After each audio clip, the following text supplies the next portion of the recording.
I was rinsing my toothbrush when the doorbell buzzed. It was a Saturday, 8:07 a.m. I know because I glanced at the kitchen clock as I shuffled toward the door, still in my sweatpants, toothpaste lingering on my lips. I opened it and stopped dead. Two small boys stood on my porch. No coats, no backpacks, just a crumpled note pinned to the older boy's shirt, scrawled in my sister's handwriting, "They'll be okay with you, don't contact me." I scanned the street. No car, no message, no warning, just two kids left like abandoned luggage. I hadn't spoken to my sister in 9 months, hadn't seen her in longer. The last time we were together, she'd flung a glass of wine at me during a family dinner, accusing me of stealing her spotlight by mentioning my promotion. Now, here were her kids, dropped off like stray cats. The older boy, Lucas, stared at me with eyes too weary for an 11-year-old. The younger one, Noah, kept pulling at his shirt cuffs as if trying to shrink into them. I swung the door open wider. "Come inside," I said softly, stepping back. They shuffled past, silent. Lucas gripped Noah's hand like it was his lifeline. As I shut the door, a knot twisted in my gut. This wasn't a request, it wasn't an accident, it was desertion. Deep down, I had a sinking feeling that this time, unlike all the others, my sister might not return. Not soon, not whole, maybe not ever. Growing up, I was never the golden child. I wasn't even close. My mother only had eyes for one daughter, my sister, Leela. She was the radiant one. Golden waves, perfect smile, emerald eyes. By 12, people were saying she could be a star. My mom soaked it up like it was her own victory. Me. I was the quiet one, studious, too serious. At 14, I caught my mom flipping through Leela's baby photos, smiling softly. I stood there waiting, then asked, "Do you have any pictures of me?" She blinked, startled. "I think there's one from your 3rd birthday. You were upset, though." That was it. I told myself it didn't matter, that love wasn't a prize for beauty. But in our house, looks were currency and I was broke. Leela tormented me in subtle, vicious ways, stealing my sweaters, mocking my braces. Once she told a guy I liked that I smelled like sour yogurt. But the worst was in high school. I was seeing a boy named Caleb. He was shy kind, liked that I wrote short stories and didn't care that I skipped lipstick. For once I felt seen. Then Leela slept with him. She told me afterward, smirking, "He said you're dull in bed." I had to check. When I told my parents, they brushed it off. Dad mumbled about kids being kids. Mom sighed, "Don't make a scene, Leela didn't mean it." I remember my chest tightening like I was swallowing a truth I wasn't ready for. They'd never take my side. Leela was untouchable no matter what. That night I sobbed until I was sick, curled up on the bathroom floor, cheek against the cool tiles. I decided then, if I couldn't be loved, I'd be unbreakable. I threw myself into school, graduated top of my class, earned a scholarship to a top college, landed a high-paying job by 25. Not once did my parents say they were proud. When I got a raise last year, Mom sent a single emoji, a smiley face. "Leela," she texted, "bet it's a scam. Can't wait to see you crash." She always knew how to cut just deep enough. So when I saw her boys on my doorstep, two quiet kids with haunted eyes and mismatched shoes, it hit me like a punch. She was doing to them what she'd done to me. And maybe, just maybe, I was the only one who could break the pattern. The first night was silent, too silent. Lucas and Noah barely spoke. They ate their dinner, peanut butter sandwiches and carrot sticks, like they hadn't seen food in days. They whispered "thank you" so faintly I almost missed it. Lucas insisted on washing the plates. Noah kept asking where the bathroom was, like he feared stepping into the wrong room would get him scolded. They didn't act like visitors. They acted like trespassers. Chinese letter system. I made up the guest room with clean sheets, 2 beds, and a small lamp I found in a box. I told them they could keep the door open, that I wouldn't lock it. They nodded wordless. I didn't sleep that night. I stared at the ceiling, my mind spinning. What was Leela thinking? 8 weeks, the note said. 8 weeks. I checked her social media. Nothing for days, no posts, no updates. Her phone went to voicemail. Even her loud friends were quiet. I called Mom, mistake. She answered with a curt, "What now?" I told her Leela had dumped the boys on me, that she wasn't answering her phone, that I was lost. She sighed. "They're your nephews, don't be so dramatic." "Dramatic?" I snapped. "She abandoned her kids without a word. That's not a break, that's neglect." A pause, then she said you'd act like this, always the victim. It hurt more than I expected. I wanted her to say, "You're right, this is wrong, I'm proud of you." Instead, I got a lecture on supporting Leela. I hung up, slamming the phone down. The next morning, I checked the boys' bags, 1 pair of underwear each, 1 toothbrush for both. No socks, no pajamas, just worn-out clothes too small for them. Lucas's shirt had a hole in it. Noah's sneakers had no soles. Their tablet had no charger, no restrictions, and content no kid should see. This wasn't an oversight, it was deliberate neglect. Leela hadn't forgotten, she'd planned it. I checked Facebook Marketplace and found her posts. Kids' shoes, gently used. Boys' jackets, sizes 5 to 7. She'd sold their things to fund her escape. I sat at the table, trembling with rage. She hadn't just left them. She'd erased them. She called on the third night after 11 p.m. I just tucked the boys in. Noah had held my hand to fall asleep. Lucas had woken up screaming about a car crash. When I saw the unknown number, I knew it was her. I answered, voice low. "Where are you?" A pause, then her voice smooth and venomous. "Wow, that's how you say hi to your sister. You left your kids on my doorstep like trash, Leela. What should I say?" She laughed, a cold, hollow sound. "I'm taking a break, a real one. You love playing the saint, don't you? 8 weeks, Leela, no clothes, no food, nothing." "I knew you'd handle it," she said, smug. "You'd have said no if I asked." "That's not the point." "It is," she snapped. "You've never helped me, now you owe me." "I lost it. You're out of your mind. I'm calling CPS and the police tomorrow." Silence. Then her voice turned icy. "You want to play dirty? I'll call your boss, tell them about your little issue." My stomach dropped. "You don't know anything about my job." "I know enough," she purred. "Your LinkedIn's public, your company's strict about mental health, that breakdown in college, the ER visit when you skipped your meds, I've got stories." I was shaking. "You'd hurt your kids to destroy me." "They're your problem now," she said flatly, my vision blurred. I slammed the phone down and screamed into my hands. This wasn't neglect, it was war. I sat at the table for 10 minutes trying to breathe. Then I called Eric, my boyfriend, 8,000 miles away in Australia. I hadn't told him yet, not wanting to burden him. His face appeared and he knew instantly something was wrong.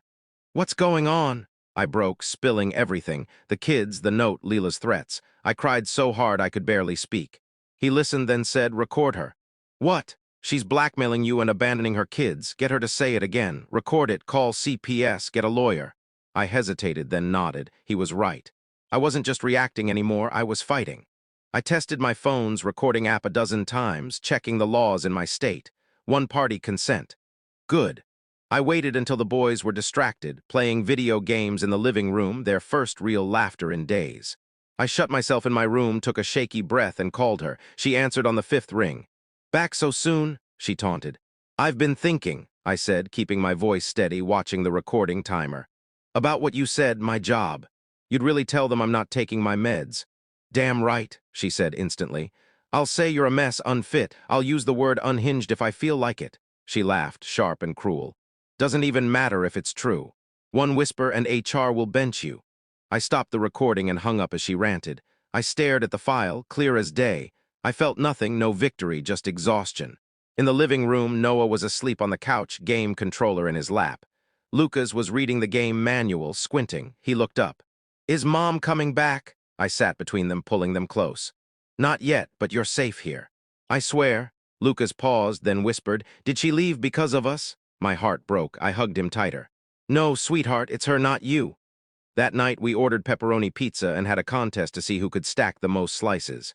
We watched a goofy movie, tossing pretzels at the screen. I taught them how to build a pillow fort, something I'd never had as a kid. As I tucked them in, Lucas whispered, "Thank you for letting us be kids." I kissed his forehead. "Always?" Then so quietly it nearly vanished, he said, "I wish you were my mom." I didn't cry then. But later, I listened to the recording again, every cruel word, every threat. I knew what I had to do. CPS. Tomorrow. No asking, demanding. They came at 6:43 a.m. I was in my robe, flipping waffles, hair still damp. Noah was doodling in a notebook I'd bought him. Lucas was tossing apple slices to the neighbor's dog through the window. Then bam, bam, bam, the door shook. Noah flinched. Lucas froze. I grabbed a dish towel, heart racing. CPS wasn't due until 10. I opened the door and regretted it instantly. Leela stood there, sunglasses on, hair in a sloppy bun. Behind her was a giant of a man, 6'7", 300 pounds, face like stone, arms covered in faded tattoos. My mom stood behind them, clutching her bag, avoiding my eyes. "Let us in," Leela said. No, the man didn't wait. He shoved me into the wall, my shoulder slamming into a shelf. My vision spun. They stormed inside. "Get out!" I screamed, staggering up. Noah was sobbing in the kitchen. Lucas shielded him behind a chair. "Where are they?" Leela snapped. "Don't touch them." She turned to the man. "Get them, now." He charged down the hall. I grabbed his arm, but he threw me off like a rag doll and kept moving. "Stop," I shouted. He grabbed me by the hair, slammed me into the wall again. My head throbbed. Lucas screamed, "Don't take us!" The man grabbed Noah like a sack, dragged Lucas by the arm. They were screaming, kicking. My mom stood there, silent, expressionless. Leela crouched over me as I struggled to stand, yanked off her sunglasses, and spit in my face. "You think you're better than me?" she hissed. "Try this again, and it's not just your house I'll ruin." They were gone in minutes. I crawled to the phone, tasting blood, hearing Noah's cries in my head. I called 911, sobbing, babbling about the assault, the abduction, the CPS file, the recording. The dispatcher was calm. "Officers are coming. Do you need an ambulance?" "Yes," I croaked. I sat on the kitchen floor, waffles burning, holding Noah's drawing, a stick figure family under a heart labeled Auntie's home. I cried until I couldn't breathe. I wasn't their mom, but I was their safety. And they were gone. The EMT said I avoided a concussion. Lucky, he called it. My body felt like it had been crushed. The officer taking my statement looked horrified at the bruises on my neck. "This is more than assault," he said. "It's kidnapping." I gave him the recording, Leela's threats, her admission of neglect. He sent it to evidence, promised to notify CPS. I didn't sleep clutching Noah's drawing, jumping at every sound. By morning, I called CPS. The new agent was cold, detached. I explained everything, frantic. She said they'd review it. "Review it?" I snapped. "I have proof she's dangerous." "We'll note the urgency," she said. Click, I called Eric. He answered instantly. I told him everything. He was silent, then said, "Get a lawyer. I sent you $5,000. Hire the best." That afternoon, I walked into a law office, sunglasses hiding my swollen eye, and handed over the recording, medical report, police statement, and Noah's drawing. The lawyer, Sarah, with a crisp haircut and sharper focus, read it all. "You want custody?" she asked. "Yes," I said, no hesitation. "You're not their mother." "I know, but I'm the only one who cares," she nodded. "Let's tear it all down." I filed for emergency guardianship and pressed charges for assault, breaking and entering, and custodial interference. Passing Noah's favorite candy shop, I bought gummy bears, placed them with his drawing on the guest room nightstand, and looked at their tiny coats in the closet. I vowed to bring them home no matter what. Court day. I wore my best black dress, steady outside, shaking inside. The courthouse smelled of stale coffee and dust. Sarah was ready, notes in hand. Leela arrived late, disheveled, in a baggy sweatshirt, eyes red. Mom trailed her, holding her arm like a handler. Leela saw me and grinned, that old smug look. She thought she'd won. She was wrong. The judge, a gray-haired man with a deliberate tone, listed the charges: assault, breaking and entering, custodial interference. He noted my custody petition. "Miss Harper," he said, "you're seeking guardianship?" "Yes, Your Honor," I replied. Leela's head whipped toward me. "You're stealing my kids," she shouted. "They're not safe with you," I said calmly. "You bitch," she screamed, lunging at me. Her nails scratched my cheek, her hands tore at my hair. I hit the bench, pain shooting through me. The bailiff tackled her in seconds, but not before she bit my arm, drawing blood. She laughed as they dragged her away, screaming, "They're mine!" The judge called a recess. Paramedics bandaged my arm, muttering about tetanus shots. Sarah whispered, "She just buried herself." I forced a weak smile. "Do I get bonus points for surviving a courtroom mauling?" "You might get it all," she said. That night, Leela's jail voicemail came. Tears, accusations, blame. I deleted it. There was no family to ruin, not for me, not until Lucas and Noah. It took 17 months, hearings, inspections, evaluations. Leela claimed I framed her, attacked her first. But the bite marks, the bailiff's testimony, the recording, they crushed her lies. She got 18 years, no parole. Mom testified against her, avoiding jail, crying fake tears. "I didn't know it would go this far," she said, never looking at me. I never saw her again. The boy's father, absent for years, tried for custody. He showed up in stained sweats, reeking of cheap cologne. The judge wasn't impressed. It was grueling, costly, draining. But I fought, not for victory, but for them. For their empty beds, their toys, their drawings on the walls. Then, 604 days after they were taken, the letter arrived. Full legal custody granted to Miss Elise Harper. My hands shook. I called Eric. He whooped so loud I laughed. He flew in that night. At the foster center, the boys waited by the window, bags packed, eyes wide. Noah ran to me, nearly knocking me over. Lucas hugged me, holding on tight. "I knew you'd come," he whispered. Their rooms were ready, superhero sheets, glowing star stickers, books, and toys. Noah's drawing hung above the stairs. Lucas pointed. "You kept it." "Always," I said. He smiled. "You're our home now." We ate cheesy pasta, played video games, and built a fort. Noah held his stuffed bear. I'd kept it safe. I tucked them in, watched them sleep, and cried, not from pain, but from something new. I wasn't their mother by blood, but I was chosen, loved, needed. We weren't perfect, but we were real, and that was everything.